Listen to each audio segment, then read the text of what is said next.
The road to your parents' ranch coils up from Eureka, a port city in Northern California. You warned me that the road was winding, but I didn't expect the way it bends and twists, collapsing in and out like an accordion, offering one lonely vista, spin, offering another. The mountains above, crowded with trees, the snaking river, the falling rocks on the flexing road. My mind flexes with it, in and out, and then another bend in the road. Trucks start to stack up behind me, and I search frantically for a place to pull over. A pale sliver of a turnout appears on the edge of the cliff above the river. I glance at the line of cars behind me. I jerk the wheel, and my car drops off the road, juddering on the dirt. My hands are sticky with sweat. My heart pulses. I stop the car, yank up the parking brake. I flinch as I envision the brakes snapping, the inevitable slide to the river below. Even on flat ground, I picture the land giving way. And I race headlong into the river. I know about the Klamath River from episode 15, a muddy brown color. Episode 43, so strong that when people drown, their bodies are swept all the way to the ocean. My body will wash up along the shore, hundreds of miles away from here. I wait for my heart to stop racing, give up, and check the parking brake again. I stick one white, chalky Dramamine between my teeth. In episode 13, you said you took 2 Dramamine a day just to get to and from high school. But still you got dizzy. You still felt sick. Eventually, you said, I realized it wasn't worth leaving the ranch. Fountain Creek Guest Ranch, the place you grew up. They offer fishing, horseback riding, breathtaking vistas, but most of all, they offer isolation. You grew up in a place where no one else lived. Episode 18. I could hear myself think, which wasn't always a good thing. Episode 34. I will never not know what it's like to enjoy my own company. Your life was idyllic, until a local girl, a girl just like you, disappeared. Episode 1. When bad things happen in a small town, I don't mean to say it's worse.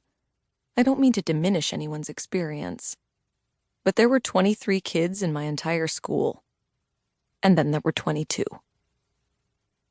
Nothing truly bad has ever happened to me. And I envy you this. A clear reason. My life changed when... things fell apart when... I break a sweat and think it must be my fault. You became fascinated first by her disappearance and then by the disappearances of others. Local, national, global. You researched. You became a part of the true crime community, and then you started your own podcast. You wanted to make a difference. You wanted to save someone. You wanted to save everyone. Episode 14. When I think someone somewhere might hear this, when I think anyone anywhere can access it, yes, I don't have the audience of Dateline, or even My Favorite Murder, but the thing about a podcast is, anyone anywhere can listen.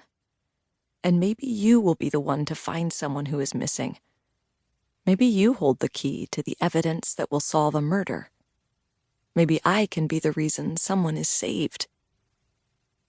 You broadcast from your house on your parents' land.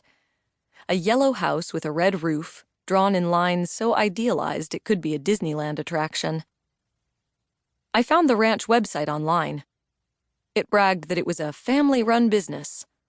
I saw your picture. You for the first time. And you looked exactly like I thought you would. You looked like me. Below me, the Klamath River is fast and brown. Above me, the mountains are piled with trees.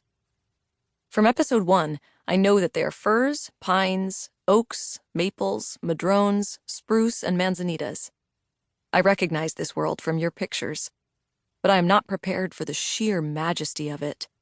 The car commercial, Reese Witherspoon in wild, Instagram is not enough expanse. I've never been anywhere like this.